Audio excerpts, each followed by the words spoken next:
Love and the psychology of love that they never taught us. Today in this video, we shall be talking about broken love versus peaceful love. And what if I told you most of what you call love is trauma bonding? And what if Valentine's Day is not celebration of love, but celebration of emotional dependency? In this video, we shall be also talking about how Bollywood has trained us to confuse chaos with chemistry. Also, we shall be decoding about wounded feminine and wounded masculine love, psychology of attachment, ancient Indian wisdom about love, how Bollywood programmed us, and last but not the least, what real secure love actually looks like. So let us begin. What is love? Let us see psychologically what is love. So there are 4 attachment theories given by John Bowlby, and he considered love as 4 attachment types. You have secure, anxious, avoidant, and disorganized. Most relationships are not love stories. They are attachment style collisions. I repeat, most relationships are not love stories.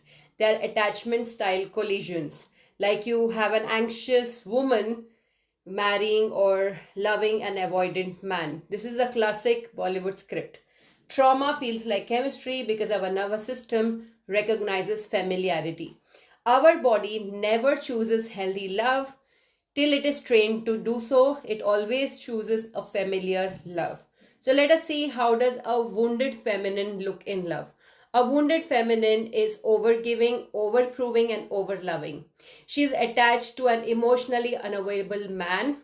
She confuses intensity with intimacy. She is mothering in the partnership. She is having loads of fear of abandonment, and she tolerates disrespect. Usually, this kind of a woman has a father wound or inconsistent love in childhood. She believes, if I love harder, he will stay. So she constantly compares, seeks for external validation, and always has this question in her mind, am I really chosen in love? On the other hand, you have a wounded masculine who, when in love, he emotionally shuts down. He avoids vulnerable conversations. He equates love with control. He wants admiration, not intimacy. He struggles with emotional regulation. And last but not the least, he ghosts the partner when overwhelmed. Psychologically, these men are boys raised growing up who heard too often that boys don't cry and they're supposed to be strong. They have neglected their emotions all their lives. And growing up as adults in love, they constantly seek validation, sexual admiration, power dynamics, not emotional connection. Now let us come to a part which is very important, where I'll be talking about how Bollywood has put illusion of love in us. Like movies, classical movies like Dilwale Dulhania Le Jayenge, where persistence, stalking is romance and passion, and no boundaries is true love. On the other hand, we have movies like Kabir Singh, where love is anger, masculinity, obsession, toxicity that showed a lot of intensity and depth. And then we have movies like Ae Dil Hai Mushkil, where there's one-sided love, devotion, and emotional suffering. And we also have movies like Ranjana, which talks about self-destruction as a proof of love. Here, we need to understand that we were trained to believe that if love doesn't hurt, it is not real. And if love is true love, it needs to be painful. Absolutely bullshit. Let us now see what ancient Indian wisdom has to talk about love. When we look down in our ancient Indian philosophy, love is not attachment. If you see Bhagavad Gita, Shri Krishna always says attachment leads to suffering. True love is always non-possessive, rooted in dharma, not dependent on the outcome, where you're giving not to expect something in return. The love has to be unconditional. If you see Radha Krishna love, Radha and Krishna, their love was spiritually so divine that the spiritual union itself is love. There is no ownership, there is no marriage, there is no control. Conscious merging not emotional dependency is what is true love according to our ancient scriptures. Again, if you see Kama versus Prema going down our ancient Indian wisdom, Kama is desire and Prema is divine love. Most modern relationships today are Kama disguised as Prema, which is not true love. What secure love actually looks like then?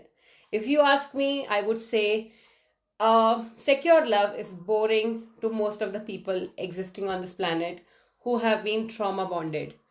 It looks like calm nervous system, emotional availability, there are boundaries in relationship, there is accountability, and there is conflict resolution without fear of losing each other. And there is no chasing, no mind games, no power struggles. You real time feel safe, not addicted to your partner. How to heal a wounded feminine and masculine. If you ever want to experience this kind of healed love, you have to heal the wounds and parts of you that would help you match the frequency of your body with that of a healed masculine or a healed feminine. For feminine, please stop proving, chasing, work on your father wounds, build self-trust, and detach self-worth from being chosen. And if you're a masculine, if you're a man listening to this video, start learning emotional vocabulary, start regulating your anger, heal the shame, and allow yourself to be vulnerable in love. Love is never found, it is matched at a level of your nervous system. And Valentine's Day doesn't mean a measure of how much or how loved you are. It exposes our truth and reality. And if you feel lonely today, please don't rush into love, heal into it. Because when healed feminine meets healed masculine, love stops being chaotic and dramatic. It becomes immensely peaceful. And peace is the highest form of love. How many of you have agreed with this video and how many of you really have thoughts around this? Please share it to me in the comment section below. I would love to hear from you, every one of you. Please share this video with every person, every friend of you who is madly, deeply in love, and let them know the truth. See you all in the next video. Follow this page for more.